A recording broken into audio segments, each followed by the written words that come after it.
నమస్తే, welcome to VPR economics.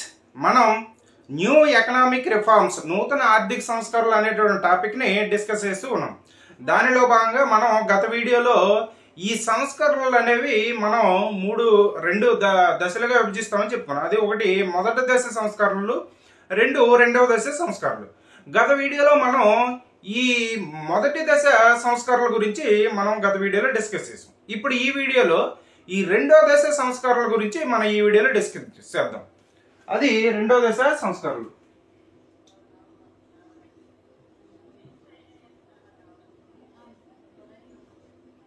రెండవ దశ సంస్కరణలు.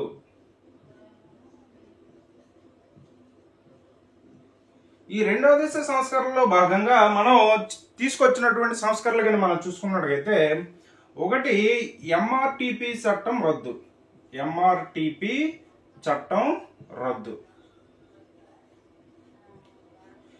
మనకి 1969 సంవత్సరంలో మనకి ఎంఆర్టీపీ చట్టాన్ని తీసుకురావడం అనేది జరిగింది. అంటే భారతదేశం అనేది సామ్యవాద పద్ధతిని అవలంబించడం కోసమని మనకి ప్రభుత్వ రంగంలోనే ఎక్కువగా మనకి పరిశ్రమలు అనేది కేంద్రీకృతం అయి ఉండి ప్రైవేట్ రంగాన్ని కొంత నియంత్రణ చేయడం కోసం, అదేవిధంగా ఏకస్వామ్య ధోరణి, అంటే ఒకే ఒక ఉత్పత్తిదారుడు ఉండి ఆ ఉత్పత్తి యొక్క ధరని తనే నిర్ణయించుకుని తనకు నచ్చినట్టుగా అమ్ముకునేటువంటి పద్ధతిని మనం ఏకస్వామ్య పద్ధతిగా చెప్తాం. సో ఇలాంటి పద్ధతిని నియంత్రించడం కోసం మనకి ఎంఆర్టీపీ చట్టాన్ని, మోనోపోలిస్టిక్ రిస్ట్రిక్టివ్ ట్రేడ్ ప్రాక్టీసెస్ అనేటువంటి ఈ చట్టాన్ని 1969 సంవత్సరంలో తీసుకురావడం అనేది జరిగింది. అయితే ఈ చట్టాన్ని మనకి 1969 సంవత్సరంలో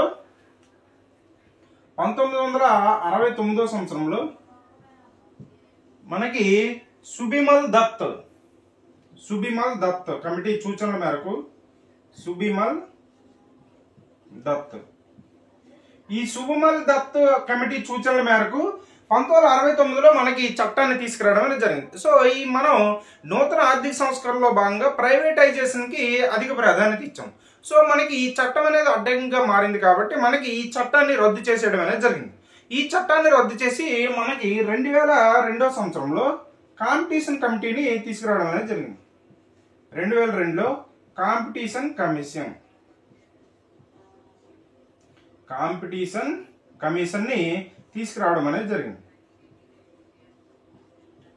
ఇది మనకి ఈ ప్రైవేట్ రంగంలో పెట్టుబడుల్ని ప్రోత్సహించడానికి, అవసరమైనటువంటి రంగాల్లో పెట్టుబడుల్ని, ఉత్పత్తుల్ని స్థాపించడం కోసం, ప్రోత్సహించడం కోసం మనకి 2002 సంవత్సరంలో ఈ కాంపిటీషన్ కమిషన్ ని ఎంఆర్టీపీలు రద్దు చేసి దాని స్థానంలో దీన్ని తీసుకురావడం అనేది జరిగింది.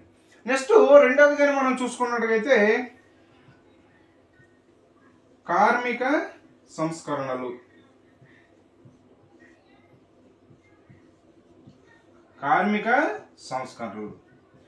మనకి 1999లో రాజా రవీంద్ర వర్మ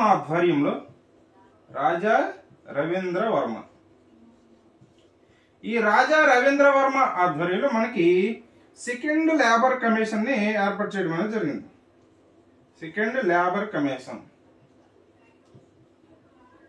ఈ సెకండ్ లేబర్ కమిషన్ ని రాజా రవీంద్ర వర్మ ఆధ్వర్యంలో 1999 సంవత్సరంలో ఏర్పాటు చేయడం అనేది జరిగింది.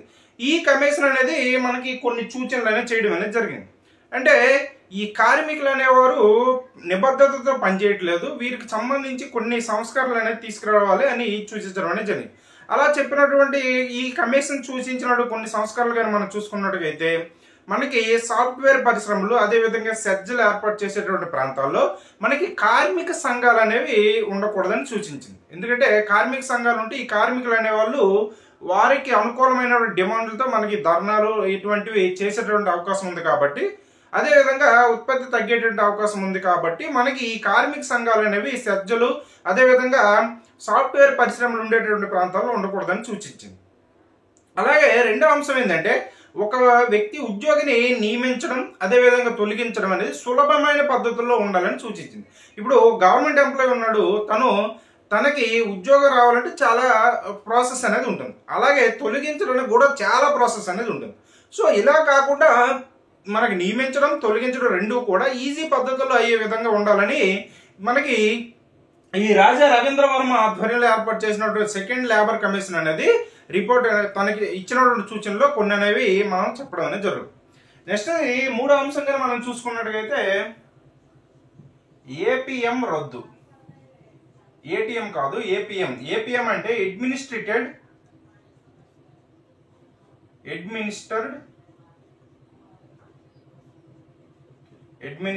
Price mechanism. Administered price mechanism అంటే పాలిత ధరల విధానం. అంటే ప్రభుత్వమే ఈ ఉత్పత్తికి సంబంధించిన ధరల్ని నిర్ణయించి విక్రయించడం అనేది జరిగింది. అలా చేయడం వలన ఈ పాలిత ధరల విధానం వలన సబ్సిడీలు అనేది ఎక్కువగా ఇవ్వడం అనేది జరిగింది. యూరియా, అదేవిధంగా సిమెంటు, పెట్రోలియం ఉత్పత్తులు ఇటువంటి వాటిపైన మనకి ఈ సబ్సిడీలు అనేవి ఎక్కువగా ఇవ్వడం అనేది జరిగింది. అలా మనకి ఈ సబ్సిడీల్ని తగ్గించేయడం అనేది జరిగింది. ఈ పాలిత ధరల్ని రద్దు చేయడం అనేది జరిగింది. అదేవిధంగా 2011 సంవత్సరంలో కిరీట్ పారేఖ్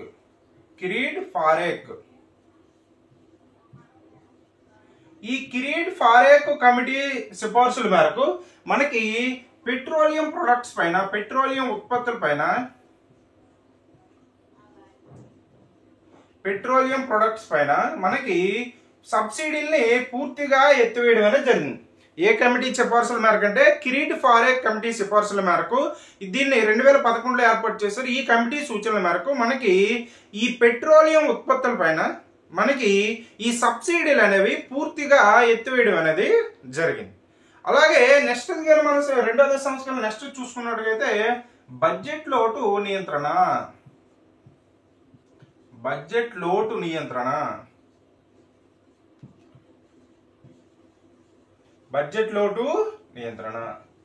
మనకి దీర్ఘకాలిక సంస్కరణలో భాగంగా, దీర్ఘకాలిక వ్యూహంలో భాగంగా మనం ఈ బడ్జెట్ యొక్క రెవెన్యూ లోటు కావచ్చు, మూలధన లోటు కావచ్చు, కోస లోటు కావచ్చు, ఇలాంటి ప్రాథమిక లోట్లు కావచ్చు, ఇలాంటివన్నీ కూడా కంట్రోల్లో చేయాలని మనం కొన్ని సంస్కరణలు తీసుకురావడం అనేది జరిగింది. దానిలో భాగంగా మనం 2003లో ఎఫ్ఆర్బిఎం యాక్ట్ని తీసుకొచ్చాం. 2003లో ఎఫ్ఆర్బిఎం యాక్ట్ని తీసుకురావడం అనేది జరిగింది.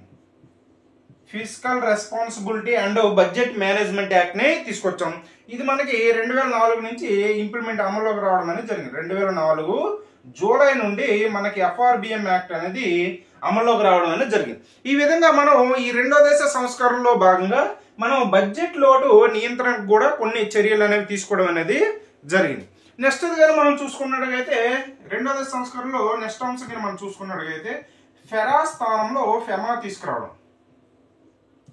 ఫారెన్ ఎక్స్చేంజ్ రెగ్యులేషన్ యాక్ట్ స్థానంలో మనకి FEMA, foreign exchange management act ని తీసుకురావడం అనేది జరిగింది.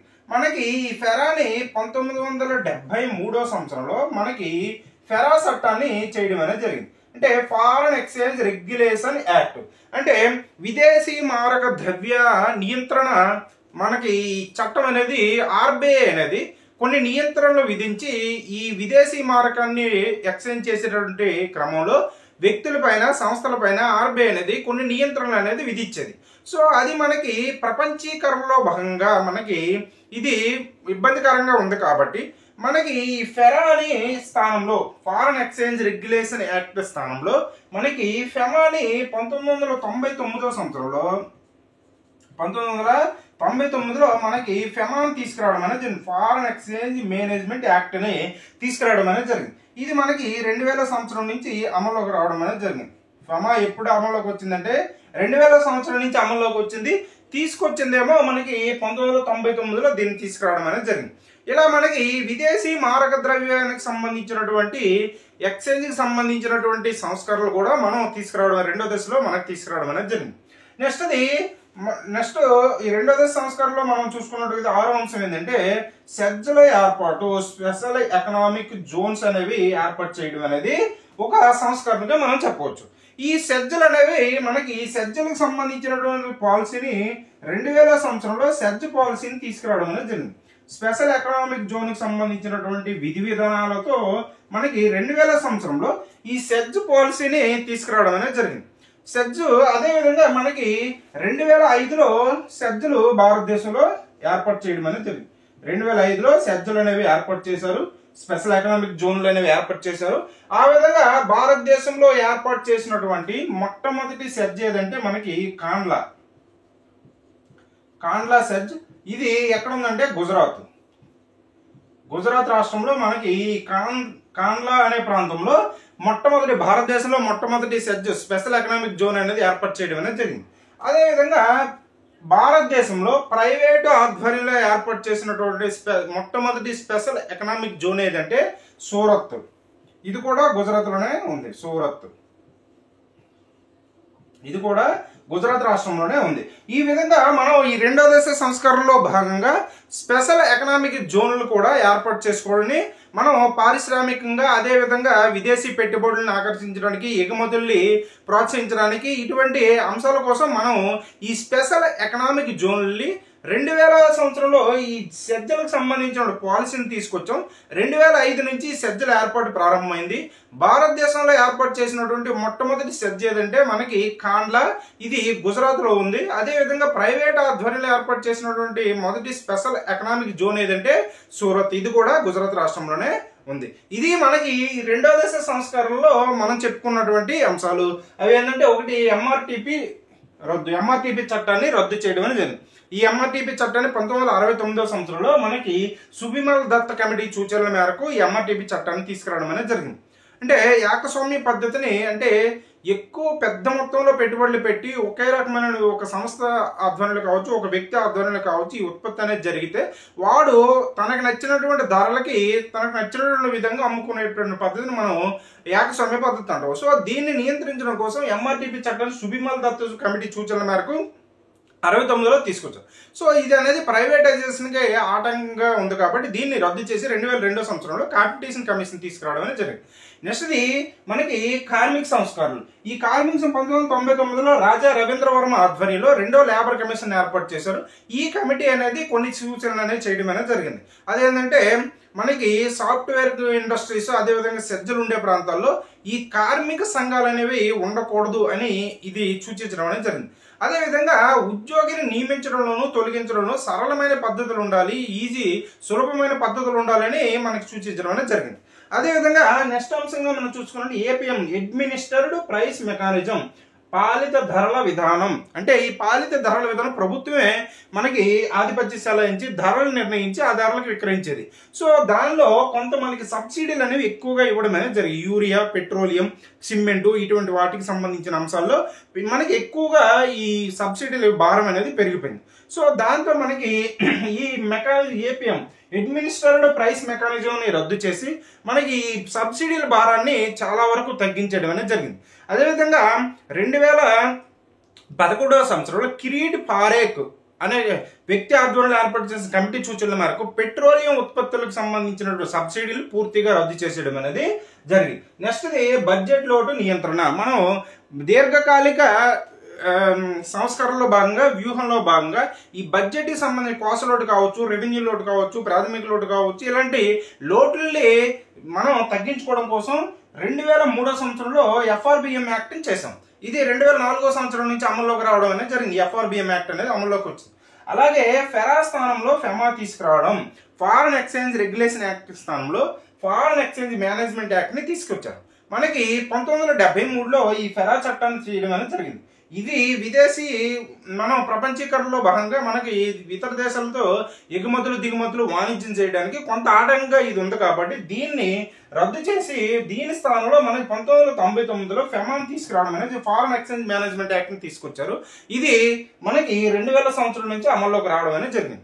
నెక్స్ట్ ఇది రెండో దశ సంస్కరణలో మనం చూసుకున్నది సెజ్ స్పెషల్ ఎకనామిక్ జోన్స్. ఈ స్పెషల్ అంటే ఎగుమతుల్ని ప్రోత్సహించడానికి అదేవిధంగా ఎఫ్డిఐల్ని మన భారతదేశానికి ఆకర్షించడానికి పారిశ్రామిక రంగాన్ని అభివృద్ధి చేయడం కోసం మనం ఈ సెజ్జల ఏర్పాటు అనేది ప్రతిపాదించడం అనేది జరిగింది. 2000 సంవత్సరంలో ఈ స్పెషల్ ఎకనామిక్ జోన్స్ ఏర్పాటుకు సంబంధించిన ఒక విధానాన్ని రూపొందించారు. 2005 సంవత్సరం నుంచి భారతదేశంలో ఈ సెజ్జల ఏర్పాటు మొదలైంది. భారతదేశంలో ఏర్పాటు చేసిన మొట్టమొదటి సెజ్ ఏదంటే కాండ్లా దగ్గర ఏర్పాటు చేశారు. ఇది గుజరాత్ రాష్ట్రంలో ఉంది. అదేవిధంగా ప్రైవేటు రంగంలో ఏర్పాటు చేసినటువంటి సెజ్ ఏదంటే సూరత్, ఇది కూడా గుజరాత్ రాష్ట్రంలోనే ఉంది. ఇది మనకి మనం ఈ రెండో దశ సంస్కరణలకు సంబంధించినటువంటి అంశాలు. దీంతో మనకి ఈ నూతన ఆర్థిక సంస్కరణలకు సంబంధించినటువంటి సంస్కరణలు ఏమొచ్చే అన్ని అంశాలు కూడా మనం డిస్కస్ చేసుకోవడం అనేది జరిగింది. ఇంకా మిగిలినవి ఏంటంటే ఇప్పుడు సంస్కరణలు అనేవి తెచ్చాం. సో సంస్కరణలు తెచ్చిన తర్వాత మనకి కొన్ని ప్రయోజనాలు అదేవిధంగా కొన్ని నష్టాలు కూడా ఉంటాయి. సో అవి ఏంటనేది ప్రయోజనాలు ఏం కలిగాయి, నష్టాలు ఏమున్నాయి, ఉద్యోగితలో ఎటువంటి నష్టాలు ప్రయోజనం కలిగింది, నష్టాలు ఏమున్నాయి, పేదరికం తగ్గిందా పెరిగిందా, అదేవిధంగా వృద్ధి రేటు పెరిగిందా తగ్గిందా, ఇలాంటి అంశాలన్నీ కూడా మనం నెక్స్ట్ వీడియోలో డిస్కస్ చేద్దాం. ఇది ఈ వీడియోలో మనం డిస్కస్ చేసుకున్నటువంటి అంశం. ఈ వీడియో కానీ మీకు నచ్చినట్టయితే లైక్ చేయండి, షేర్ చేయండి, సబ్స్క్రైబ్ చేయండి. Thank you.